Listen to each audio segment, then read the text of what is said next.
വീട്ടിൽ തന്നെ നമുക്ക് എങ്ങനെ നല്ല നെയ്യും വെണ്ണയും ഉണ്ടാക്കാമെന്നാണ് ഞാൻ ഈ വീഡിയോയിൽ പറയുന്നത്. അതിനായി ആദ്യം തന്നെ നമ്മൾ പശുവിൻ പാൽ നല്ലപോലെ തിളപ്പിക്കുക. തിളപ്പിച്ച പാൽ നമ്മൾ ചൂടാറിയതിന് ശേഷം റെഫ്രിജറേറ്ററിലേക്ക് എടുത്ത് വയ്ക്കുക.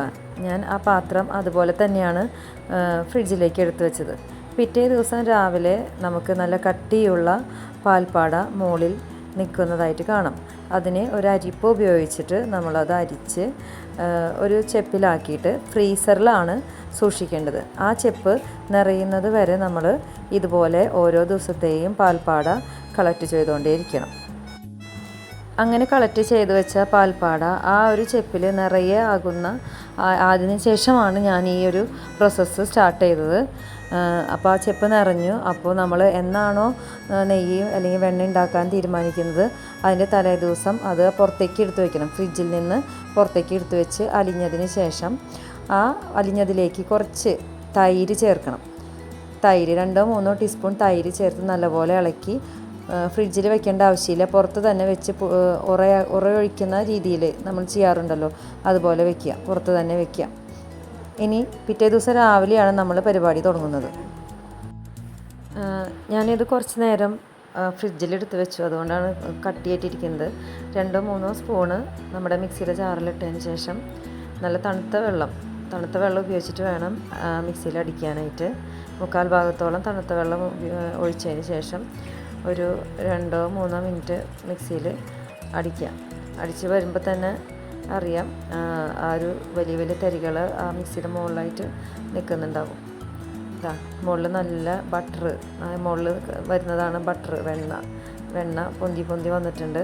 ആ വെണ്ണേനെ നമുക്ക് സ്പൂൺ ഉപയോഗിച്ച് വേർതിരിച്ച് മുകളിലത്തെ വെണ്ണ വേർതിരിച്ചെടുത്ത് തണുത്ത വെള്ളത്തിലേക്ക് തന്നെയാണ് ഇടേണ്ടത്. അത്യാവശ്യം നല്ല ക്വാണ്ടിറ്റിയിലുള്ള വെണ്ണ തന്നെ കിട്ടിയിട്ടുണ്ട്. ആ വെണ്ണ നല്ല തണുത്ത വെള്ളത്തിലേക്ക് തന്നെ വയ്ക്കുക.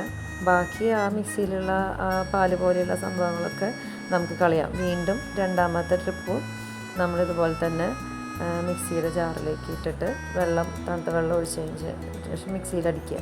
അങ്ങനെ 2 പ്രാവശ്യം ചെയ്യാനുള്ളതാണ് എനിക്ക് കിട്ടിയത്. 10 ദിവസത്തോളം കളക്ട് ചെയ്ത് വെച്ചിട്ടുള്ള പാൽപ്പാടയിൽ നിന്നാണ് ഞാൻ ഈ ബട്ടറും നെയ്യും ഉണ്ടാക്കുന്നത്. അത്യാവശ്യം ക്വാണ്ടിറ്റി തന്നെ കിട്ടി. നമ്മുടെ വീട്ടിൽ നമ്മുടെ ആവശ്യങ്ങൾക്ക് ഉപയോഗിക്കാനാവുന്ന തരത്തിലുള്ളത് കിട്ടിയിട്ടുണ്ട്. അപ്പോൾ അങ്ങനെ രണ്ട് വലിയ ബോള് ബട്ടർ കിട്ടി. ഇനി അടുത്ത സ്റ്റെപ്പ്, ഈ ബട്ടറിന് പാലിൻ്റെ അംശങ്ങളൊക്കെ ഉണ്ടാവും.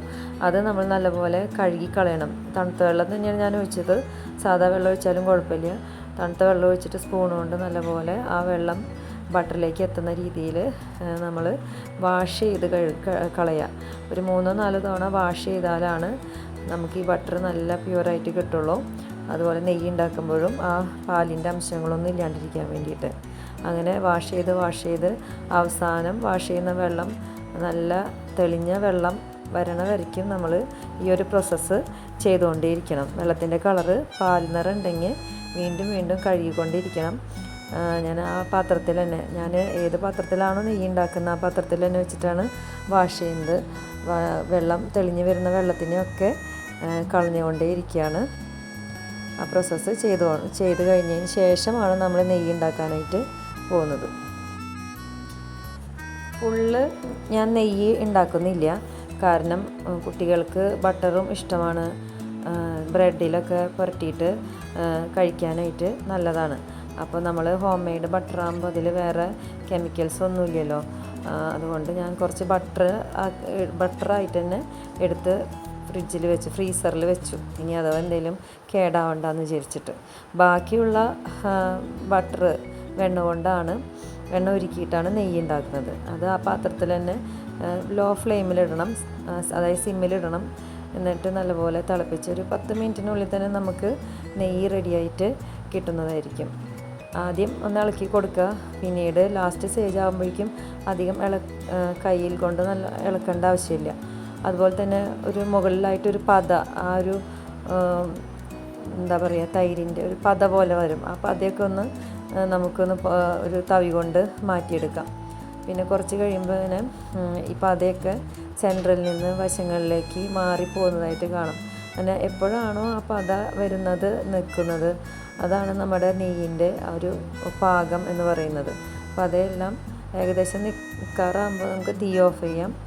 തീ ഓഫ് ചെയ്തിട്ട് തണുത്തതിന് ശേഷം നമുക്ക് അത് അരിച്ച് കുപ്പിയിലേക്ക് ആക്കി വയ്ക്കാം. കാരണം ഇതിൻ്റെ അടിഭാഗത്ത് ആ ഒരു നെയ്യിൻ്റെ ഒരു പരൽ പോലത്തെ ഉണ്ടാവും.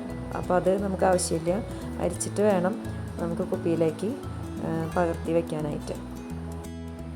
നമ്മുടെ നെയ്യ് റെഡി ആയിക്കൊണ്ടിരിക്കുകയാണ്.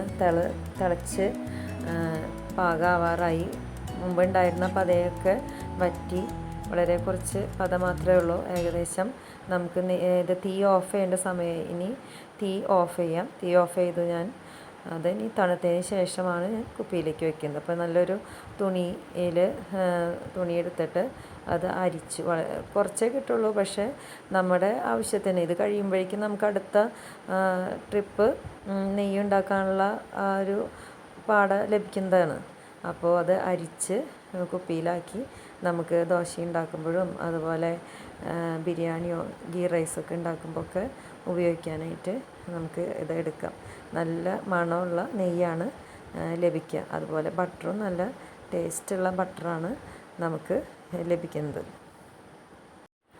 10 ദിവസത്തെ പാൽപ്പാടയിൽ നിന്നാണ് എനിക്ക് ഇത്രയും വെണ്ണയും നെയ്യും കിട്ടിയത്.